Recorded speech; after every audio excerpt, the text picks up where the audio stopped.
All right. So welcome back. Um, it's all gonna go up on my YouTube page.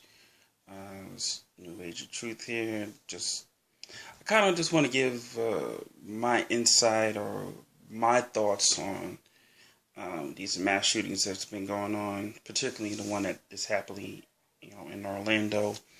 Um, but beyond that. We can have the whole argument about the Second Amendment and gun rights and mental illness and things of that nature. Terrorism, that whole thing has been thrown in there.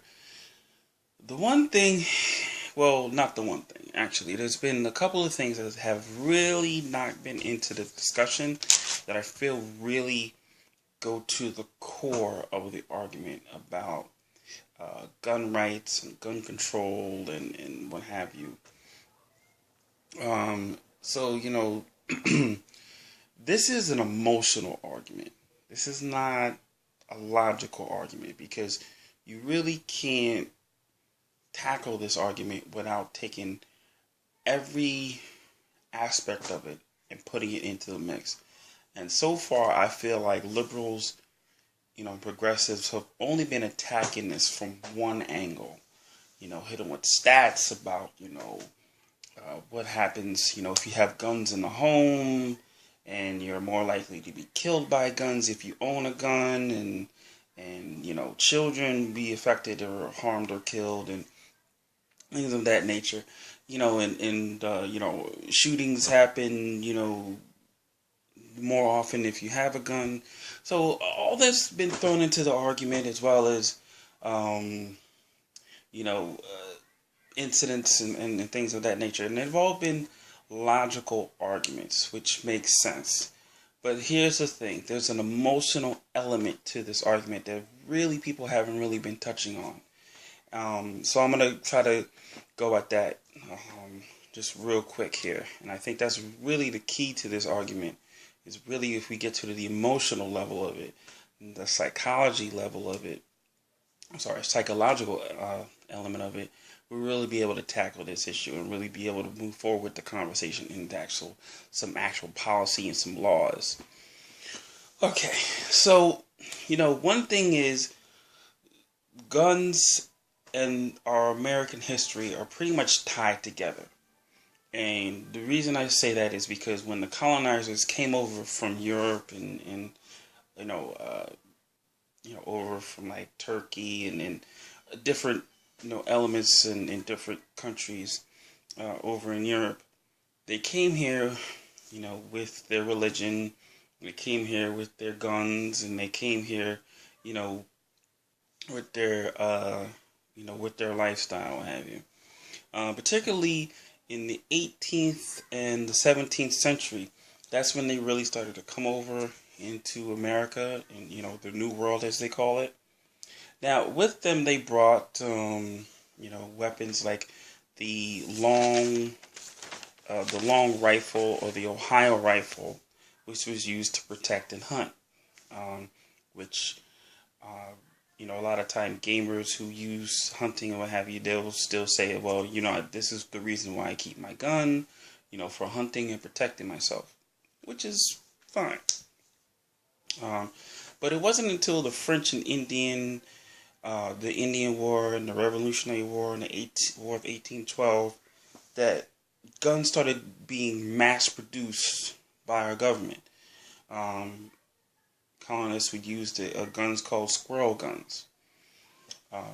Now, and from there it evolves into different types of guns, different styles of guns, and what have you, and it becomes fashionable. You had to have a gun in your home, protecting yourself from animals, Native Americans, slaves.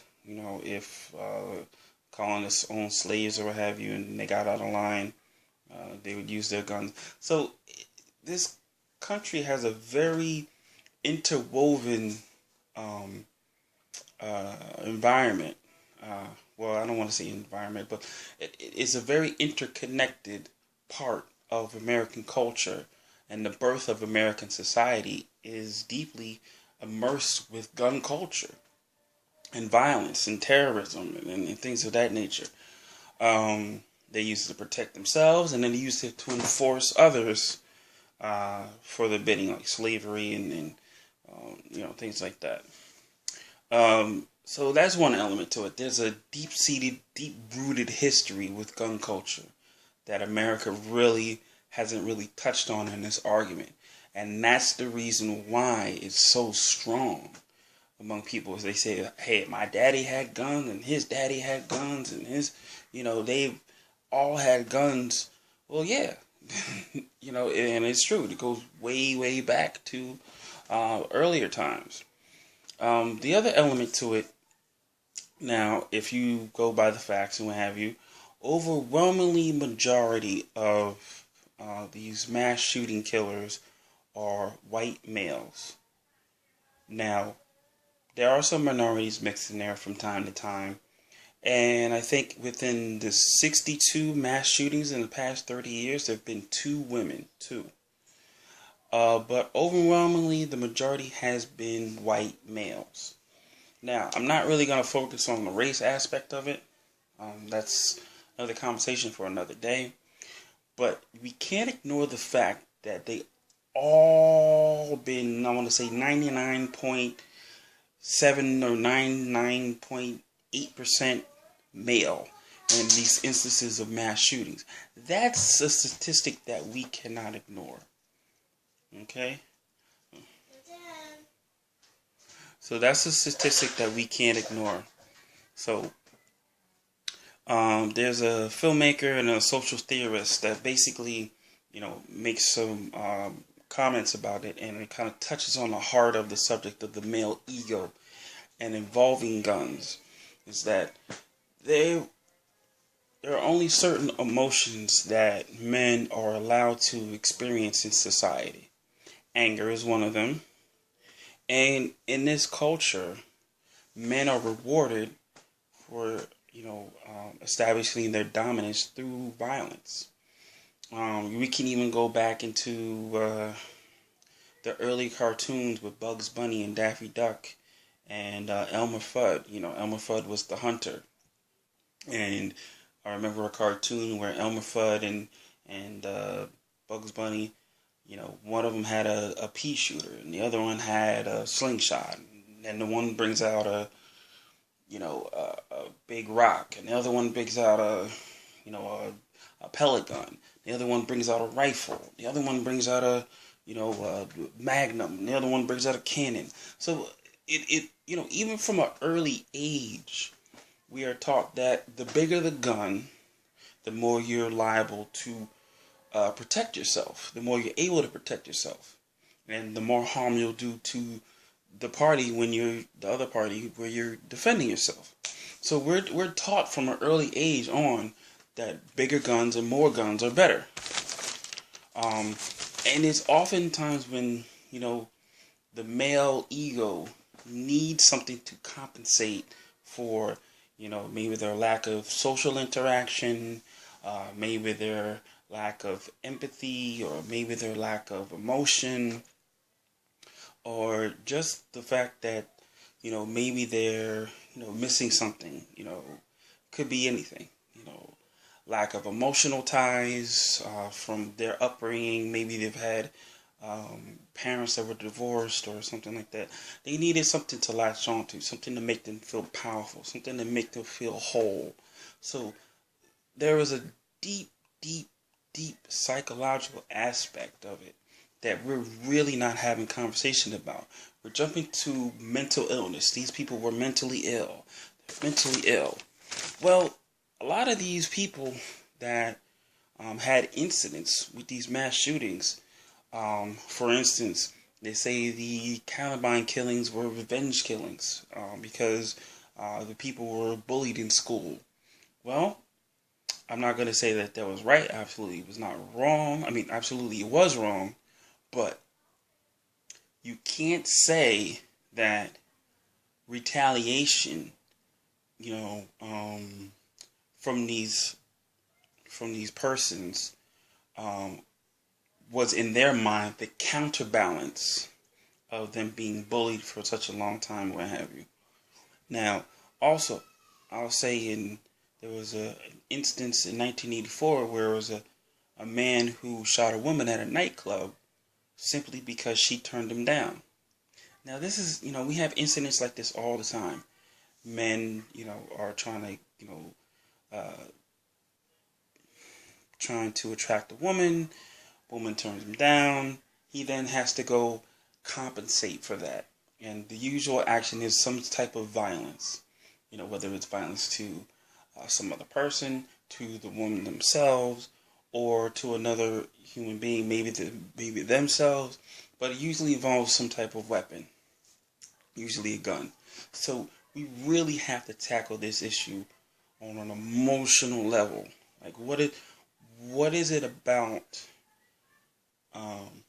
the male ego that may be that fragile that the next step would be to jump to grabbing a weapon and inflicting bodily harm on somebody. So that's another aspect of it that has to be talked about. Now, the last aspect of it, and this one I think is probably the most important one, is fear. Fear has driven gun culture to unprecedented levels. From 2008 to 2011 alone, gun jobs in that industry have jumped 30%. And it's all due into this gun swindling, gonna take away your guns, you're gonna have no more weapons in America, Obama, that they think this conspiracy that he's gonna just come swoop down and just take everybody's guns. Now, the NRA makes over $200 million a year. And part of their tactic is this fear-mongering that, your government's going to come get your guns, Obama's going to come get your guns, now they're saying Hillary's going to come get your guns, so, and every time they fall for it over and over again. Now, with each mass shooting, gun sales go up. That's a fact. Just in the Colorado shooting, for instance, gun sales went up about 40%. 40%. So there is a deep, deep, deep fear that if we don't get the guns now, while they're in the shelves, that they're going to disappear. Like, they're somehow going to be taken away. And that's just simply not true. Now, the other aspect of it is fear, for protection. If I don't have a gun, they're going to come and get me. Well, usually it's there's these shadowy figures that they're afraid of. And we want to say, well, who is they? Who are these, imaginary predators that are just waiting to come get you, that if you don't have a gun, that you're just, unprotected and your family's unprotected. So we really have to tackle that, I've heard the argument that, the reason, and overwhelmingly, that most of the legal guns that are in this country, are owned by white men. And the fear is that if they ever did not have their guns, that the minorities, black, brown, and yellow, would come and take over their land and, inflict the same horrors that they've, inflicted on minorities in this country a couple hundred years ago. And they don't want the reverse effects, or the adverse effects that their forefathers brought onto our forefathers. So there's a whole intertwined mix of fear, anger, hostility, ego, culture, along with the mental illness, along with, Hollywood romanticism with guns, along with, like I said, the male ego. There's a whole stew of these, complicated issues that are intertwined with this. So, I figured I'd just kind of touch on those because I really don't feel like, the mainstream media is really touching on this. They want to kind of keep going back and forth on the same old issues and really get nowhere. But I feel like if we don't get at the heart of the problem and we don't really have the conversation about it, then we're just going to end up, a few months from now talking about this same thing again with no resolve. All right. So, thank you so much for listening. Leave a comment on the end of the page whether you agree, disagree, say I'm stupid, say shut the fuck up, or say if you agree. It's all good with me. I'm New Age of Truth. Hit me up on my email, newageoftruth@gmail.com. Please go to my blog, newageoftruth.wordpress.com. You can hit me up, check out my blogs and what have you. I might have some more stuff for you. All right, thank you.